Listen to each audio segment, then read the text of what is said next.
Em nome do Pai, e do Filho, e do Espírito Santo. Amém. Querida irmã, querido irmão, a paz do Cristo ressuscitado habita em vossos corações. Salve Maria Santíssima, a Virgem Imaculada.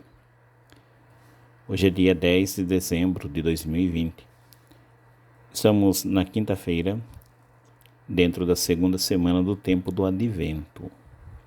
Primeira leitura, Isaías, capítulo 41, versículos do 13 ao 20. Salmo responsorial, Salmo 144. Misericórdia e piedade ao Senhor, Ele é amor, é paciência, é compaixão. Repetindo com o salmista, Salmo 144.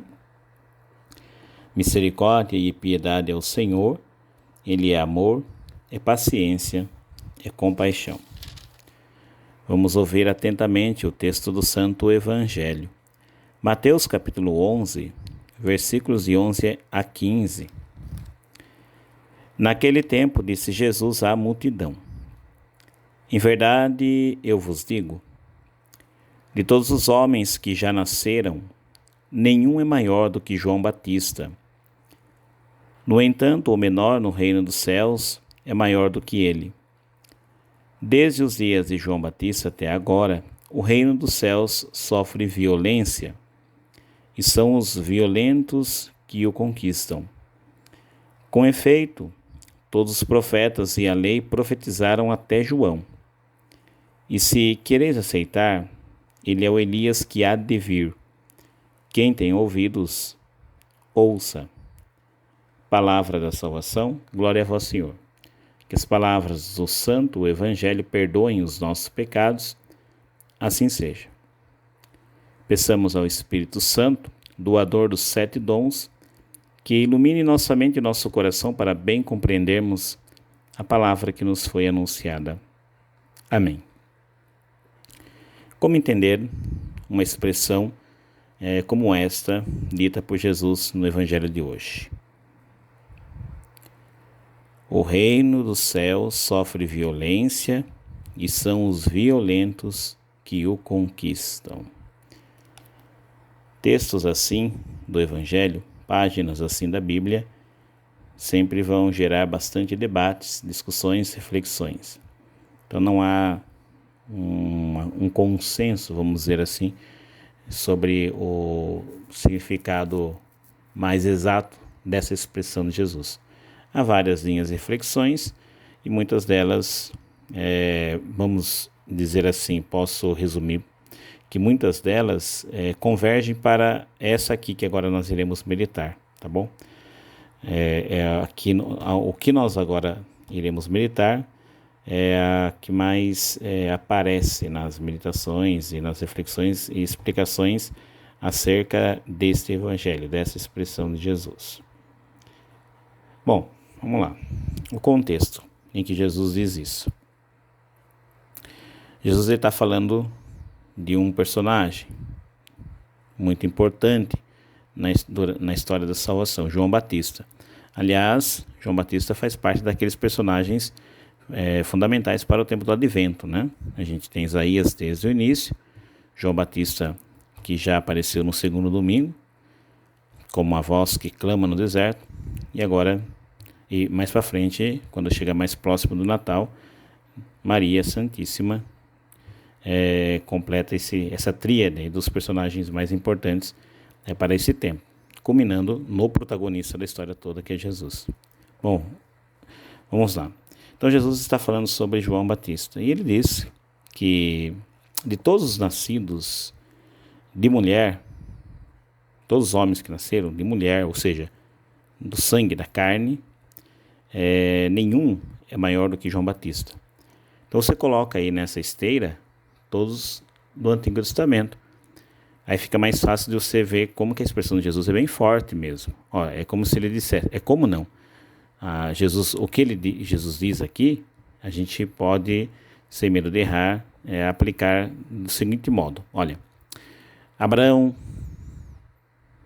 Moisés, Davi, Elias, grandes personagens do mundo bíblico do Antigo Testamento. São respeitadíssimos e importantíssimos para a história. Mas todos eles, segundo o que o próprio Cristo diz aqui, são menores do que João. Forte, né? Muito forte. Mas por quê? Porque João Batista, o ministério de João Batista supera o de todos eles, porque João Batista ele prepara todo um povo, prepara o caminho de maneira direta para a chegada do Messias, que tantos profetas, que todo o Antigo Testamento esperou, assim, desejou, como diz as Escrituras também, Jesus é o esperado das nações, é o desejado das nações. João Batista foi aquele que, no seu ministério, preparou o caminho para a chegada desse esperado das nações, do maior de todos, do Senhor da história. E ele apontou Cristo. O que os outros foram importantes na história, de altíssima importância, de importância assim elogiável, que a gente reconhece, são homens admiráveis, tudo ficou distante ainda do que João acabou vivenciando. Ele viu a realização, chegou até ele, seus olhos contemplaram aquilo que todos esperavam, e ele aponta, né? Eis o Cordeiro de Deus, aquele que tira o pecado do mundo. É João que faz esse apontamento. Então, o ministério de João supera em grandeza os trabalhos, o ministério daqueles outros que a gente citou aqui. A gente já colocou os que são tops, né, nessa história, já para a gente entender a expressão de Jesus como é forte. Mas aí o texto vai dizer assim, olha, no entanto, é Jesus falando ainda, o menor no reino dos céus é maior do que ele. Como entender isso, né? Porque João ainda pertence à antiga lei, porque ele está no tempo da preparação. Ele faz essa transição, que a gente acabou de dizer, do Antigo para o Novo. Ele é o último dos profetas do Antigo Testamento, que ele está na porta do Novo. Porque o batismo que João pregava era o batismo de arrependimento, de conversão. Isso tudo é importante, isso tudo conta, mas não é maior do que você ser renascido na graça. E para ser renascido na graça, para receber a graça na sua plenitude, essa graça na plenitude só chegou com Jesus. E é Ele quem a comunica. Então não há ninguém maior. Aliás, quem agora é o menor no reino dos céus é maior do que João, no sentido de que acaba de renascer na graça, no Espírito Santo. De maneira muito mais direta, para a gente não cometer nenhum equívoco, o menor no reino dos céus é Jesus, porque ele veio para não ser servido, mas para servir. Tem passagens em que Jesus diz, né? Quem é o maior? Aquele que está na mesa sentado para ser servido ou aquele que serve?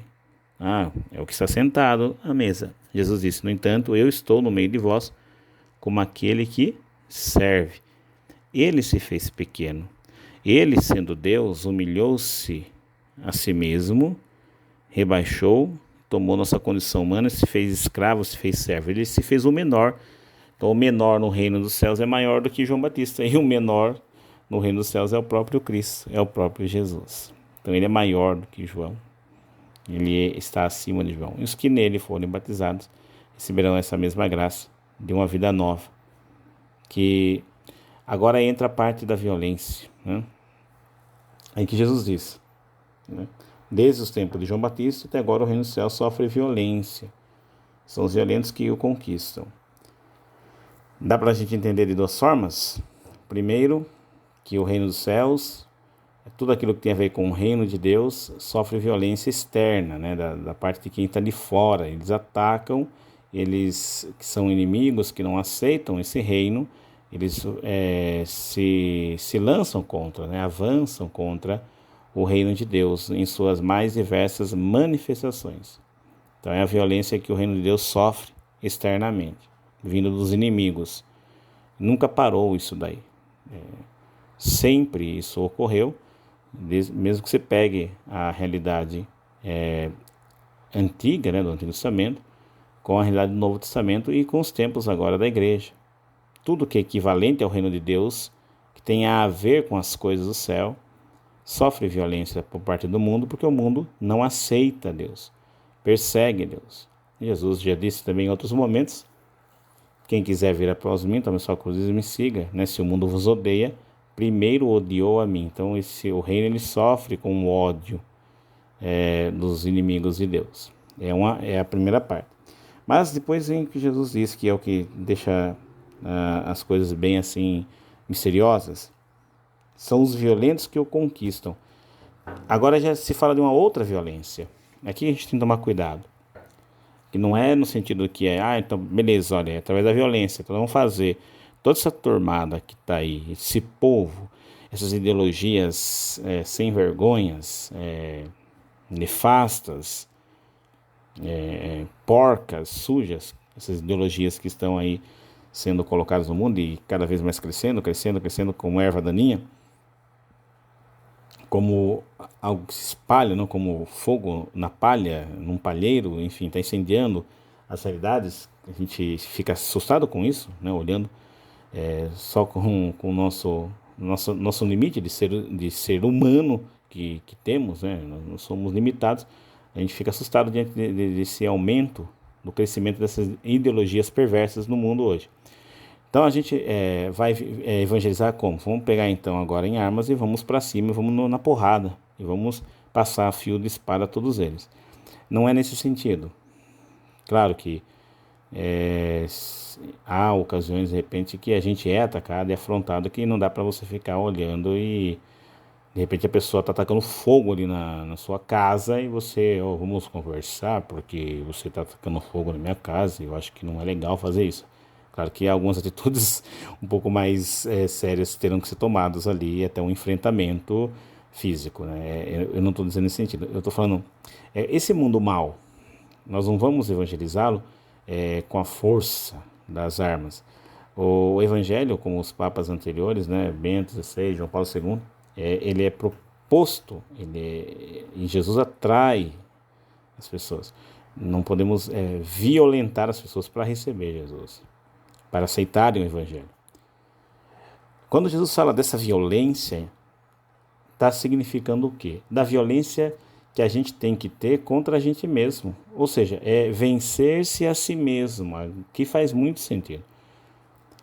Quando eu venço o pecado em mim, quando eu venço as tentações em mim, quando eu venço minhas misérias, quando eu me esforço por entrar pela porta estreita, como já vai dizer Jesus em outra passagem, para eu passar pela porta estreita, eu tenho que fazer violência contra mim mesmo, contra os meus gostos, meus prazeres, meus desejos, meus instintos.